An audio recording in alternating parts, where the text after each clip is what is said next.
everybody? First video since I've settled in. I'm literally the only person out here right now. Does this look familiar to you guys?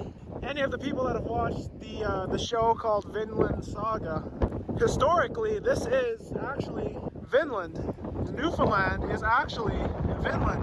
It's extremely cold here, extremely windy. I don't even know if you guys can hear me right now. This is like really, really windy. I have never seen anything like this before. I've been loving every second of being in Newfoundland so far. And you know, I love being by the water. Nothing worse than being trapped by land. Do you guys think I can swim down there? I'm a pretty good swimmer. I think I can do it. Those waves, I would simply swim away from them. Wow, it is very windy. I'm trying to like talk into the mic, but this is just something else. I also brought my camera here. I'm trying to take some photos. It's just so pretty. I'm literally the only one here. I'm the only person here. You know, on my way here, I was really hoping that I would find a place that I could go down to the water at, but these cliffs are just endless. Probably not be safe to go down there. Every cliff is like a 90-degree drop off. Hopefully I don't get eaten by a bear. The only thing I'm worried about right now is maybe what animals do they have here? Bears? Do they have bears here? Because I haven't seen anything except seagulls and crows. Not exactly crazy animal life so far. I find the terrain here very reminiscent of Iceland. Not that I've ever been to Iceland, but I think it's pretty similar. If you think about it, Iceland's just over there somewhere to the east, far out east. So pretty much Iceland. If someone said they'd give you $1 million to swim there for 5 seconds, would you do it? You'll have to get down there and get out for $1 million. Would you guys do it? It's not even cold. It's 7 or 8 degrees, but the wind is like 30 kilometers an hour. So it doesn't even look that windy. There's no white caps or anything. I mean, barely white caps. It's not even that bad, dude. I want to make it all the way to the tip over there. I don't know if I will though. That's pretty far. Honestly though, I'm like halfway now. Look how far I've gotten. Halfway, almost there. Guys, I really think I could do it. I really think I could do it. Just, you know, slide down, some casual. This is so beautiful. I don't think you guys really understand. It's kind of scary too, because I know one bad step and I'm dead, pretty much. But you know what? Anything for the views. Anything for the views. If I have to go to the most dangerous place on earth so that you guys can see it too, I'll do it. Oh, there we go. We got a little beach down there. Set up a towel, set up an umbrella, and you're set. Nice comfy day in the freezing water. It's October, by the way, and this water is probably below zero. To all my Lord of the Rings fans, this is Middle Earth. You got like the plains, you got the grasslands, you got the cliffs, you got the deep forest. W geography. Quit that 9 to 5. Quit that 9 to 5. Wow, dude. Wow.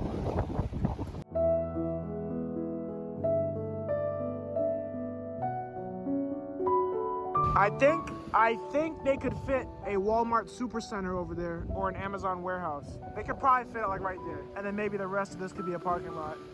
Now that would be real beauty.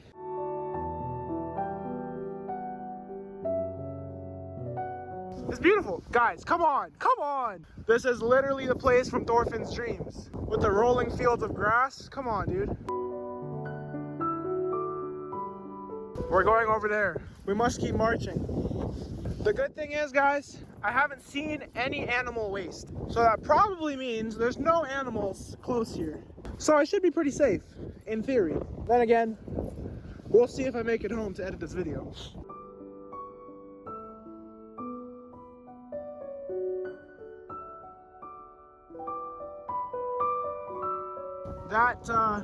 That cliff over there is another place here called Signal Hill. It is, correct me if I'm wrong, but I believe that is where the first signal was either sent or received, one of the two, or maybe both, from Europe to the mainland of North America. Pretty cool. Can you guys imagine what it would be like to be a Viking? I don't know if I'd like it or if I'd hate it. Bro, Chacho, it's literally asking me to walk. It's literally asking me to go out there. Don't worry, I'm smarter than that. I'm smarter than my urges. But that's sick. There's a waterfall. The freshwater waterfall feeding into the ocean. And you can see the oxidization from the iron in the rocks, that rusty color. Let me know what type of rock this is. If anyone knows, all I know is that it looks cool. I think we're gonna go over there and then we're walking back, dude. This is getting crazy. This is all like, it's like very little pine needles just coating the floor. It's extremely soft. If you're ever stuck in the wilderness, I recommend making a bed out of this stuff. I could definitely sleep on this. It's very, very soft. I think it also helps that underneath all this, there's a thick layer of moss. About that thick, probably thicker in other places. And that moss really holds all this moisture. You saw that waterfall there, right? There's no actual stream here. All that water is traveling underneath the soil, underneath all that moss, and just dripping out over there. Now, I'm no nature guide. I'm no hiker. You know, I'm wearing New Balance 480s. These are not exactly an ideal hiking shoe, especially since these ones are bald. But I do know some stuff about nature. You know, I know what 2 + 2 is in terms of nature, but definitely don't ask me any questions because I'm not answering them. You also have to be careful here because this landscape is very soft looking, but there's holes. So you have to watch where you step because sometimes you just step down like a foot under the ground because this moss hides a lot. As you can see, it's just like rocks underneath everything. A prime example of what I was just talking about.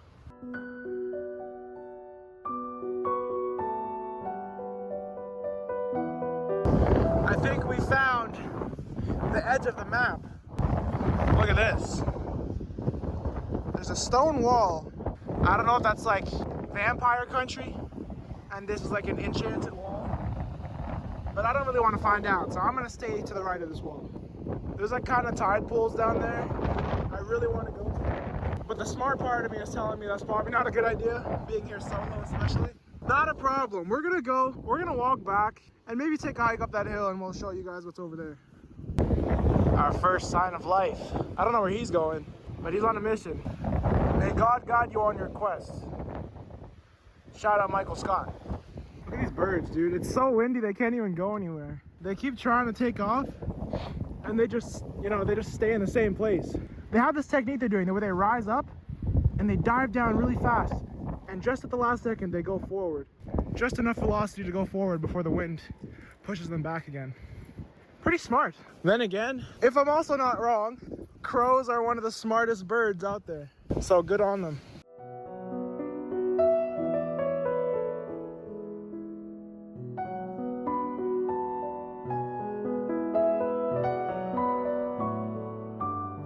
It's so windy here. The plants actually grow adapted for the wind. You can see this tree has actually, over the years, grown in a way so that the wind doesn't really affect it that much.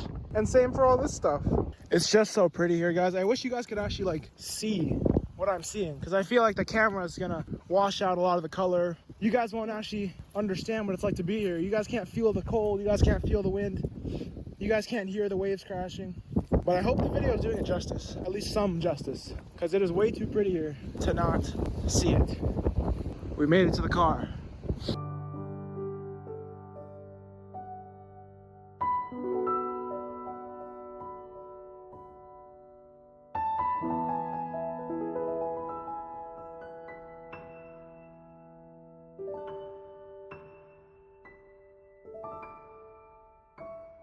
I know it's just more of the same every time, but for some reason it's not boring me, even though I know I'm gonna see a cliff, a rocky surface, and some water every time I take my phone out. But it's just so gorgeous, I can't help.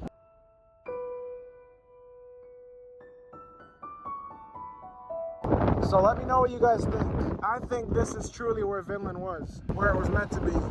Then again, I'm no history guy, but I can tell you, if this was Vinland, I can see why they'd want to come here. It's absolutely gorgeous here. I'll leave that up to you guys to decide.